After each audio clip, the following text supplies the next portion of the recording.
Hi, I'm Jess Otero from Paris Technologies, and today I'd like to show you a little bit about our freemium product, PowerExcel Personal. It's a personal level product designed for individual use, but it can give you some idea of what is possible even on an enterprise level.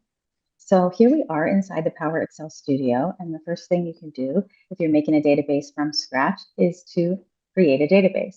So I'll do that by clicking over here on localhost and select New Database. Then I'm going to browse for where on my computer I'd like to save it.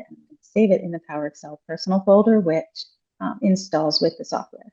And I'm going to call this Excelling 2. And hit save.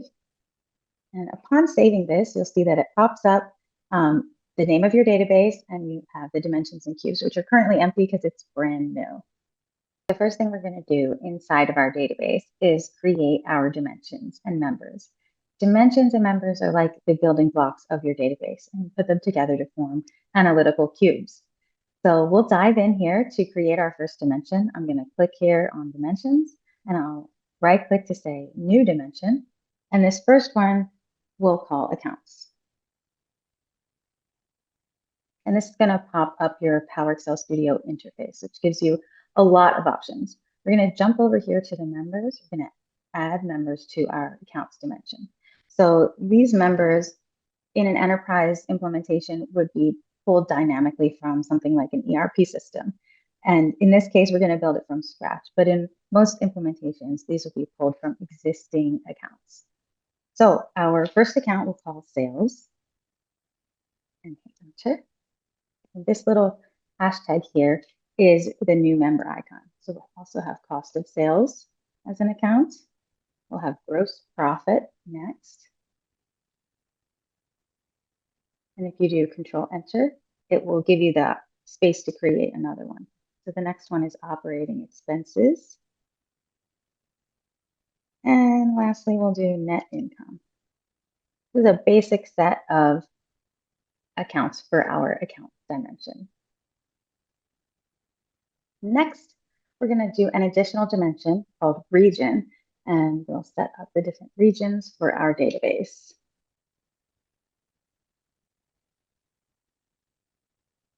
And similarly, we're going to jump over here to the members tab. All of these tabs have their purpose. I'm just skipping them now for the sake of showing you how to create your database. So our first region to member will be the United States, and then Canada, Mexico, Colombia, Venezuela, North America, and South America. And these will be useful for doing roll-ups with multiple countries, but not all countries. So here we have our regions all set up. We have two dimensions now, the accounts dimension and the regions dimension.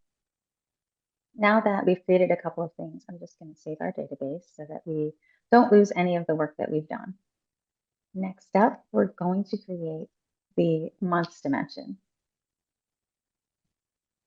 which is relatively straightforward. Obviously, we want to put the months in.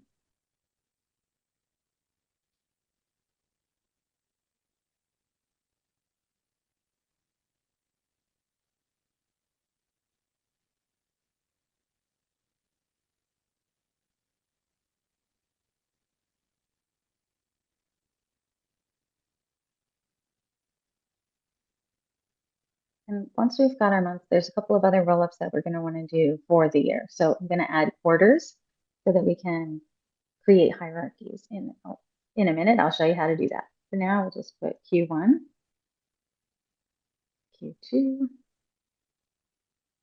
Q3, and Q4. For this dimension, we will also put a total. There we go. We have our months dimension ready to go.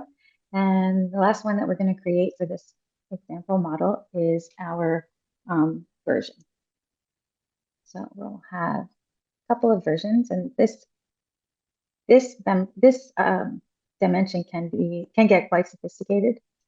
There we go. We're going to add actuals, budget, and variance.